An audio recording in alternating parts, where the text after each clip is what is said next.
যার নেতৃত্বে আমরা বাংলাদেশকে আজকে নতুন করে আবার চিনতে শিখেছি, যার নেতৃত্বে আমরা আমাদের স্বাধীনতার ঘোষক, জাতীয়তাবাদের প্রবক্তা, আধুনিক বাংলাদেশের রূপকার শহীদ প্রেসিডেন্ট জিয়াউর রহমানের যে আদর্শ, যে দর্শন, তাকে প্রতিষ্ঠিত করবার একটা সুযোগ পেয়েছি, যার নেতৃত্বে আমরা গণতন্ত্রের আপসী নেত্রী দেশনেত্রী বেগম খালেদা জিয়াকে মুক্ত করতে পেরেছি, যার নেতৃত্বে আমরা বাংলাদেশের সমস্ত স্বাধীনতাকামী, গণতন্ত্রকামী মানুষের সামনে আবার নতুন করে একটা স্বপ্ন দেখাতে সম্ভব হয়েছি। সেই নেতা, আপনাদের অতি প্রিয় নেতা, যিনি আপনাদের মাঝে সব সময় থাকছেন, আমাদের ভারপ্রাপ্ত চেয়ারম্যান তারেক রহমান সাহেব সেই দিন এখানে উপস্থিত ছিলেন। সেদিন আমি একটা কথা বলেছিলাম, যদি আপনাদের মনে থাকে অনেকের, আমি বলেছিলাম যে আজকে যে নেতা আমাদের পাশে বসে আছেন, সেই নেতার সঙ্গে আমার একবার সুযোগ হয়েছিল দেশের তৎকালীন প্রধানমন্ত্রী দেশনেত্রী বেগম খালেদা জিয়ার সঙ্গে চীনে যাওয়ার। প্রচণ্ড শীত ছিল, ঠান্ডা ছিল, বাইরে আপনার কোনো মতেই গার্ড অফ অনার দেওয়া সম্ভব ছিল না, বরফ পড়ছিল।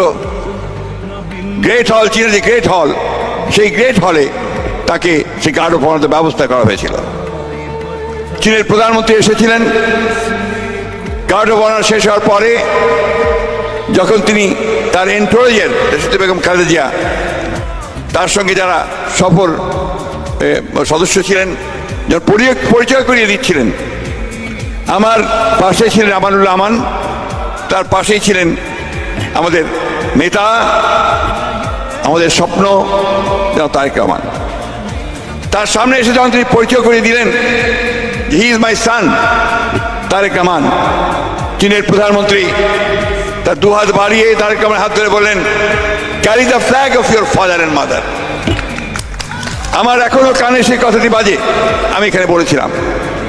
এবং আজকে আল্লাহর কাছে হাজারো শুকরিয়া যে আজকে আমাদের সেই নেতা তারেক রহমান সাহেব তার পিতার যে পতাকা স্বাধীনতা এবং গণতন্ত্রের, তার মায়ের যে পতাকা গণতন্ত্রকে রক্ষা করবার, স্বাধীনতা সামর্থ্য রক্ষা করবার, সেই পতাকা তিনি তুলে ধরেছেন এবং এখন তা উড্ডীন করেছেন বাংলাদেশের উপরে। বৃন্দগণ, এটাই হচ্ছে আমাদের সার্থকতা, আপনাদের সার্থকতা। আমি আপনাদেরকে আমার আন্তরিক ধন্যবাদ এবং কৃতজ্ঞতা জানাতে চাই যে আমাদের এই সংগ্রামে, আমাদের লড়াইয়ে আপনারা যারা যুক্তরাজ্য প্রবাসী ছিলেন, আছেন, আপনারা দীর্ঘদিন ধরে সেই লড়াই করছেন, সংগ্রাম করেছেন। আমার এখনো মনে আছে যে এইখানে আপনারা হাজার হাজার সদস্য একত্রিত হয়ে আপনারা মাইলের পর মাইল হেঁটেছেন, গণতন্ত্রের দাবিতে হেঁটেছেন। এবং শুধু আপনারা নন, সাথে ইউরোপ বা প্রবাসের সমস্ত মানুষেরা তাদের যে প্রাণের দাবি, গণতন্ত্রের দাবি, গণতন্ত্রের রাষ্ট্রে বাস করার দাবি, সেই দাবি নিয়ে আপনারা সংগ্রাম করেছেন, লড়াই করেছেন। একথা সত্য যে আমরা যারা দেশে ছিলাম, আমরা লড়াই করেছি, সংগ্রাম করেছি। আমরা হয়তো অনেকেই কারাগারে গেছি, জেল জুলুম আমাদের উপর হয়েছে।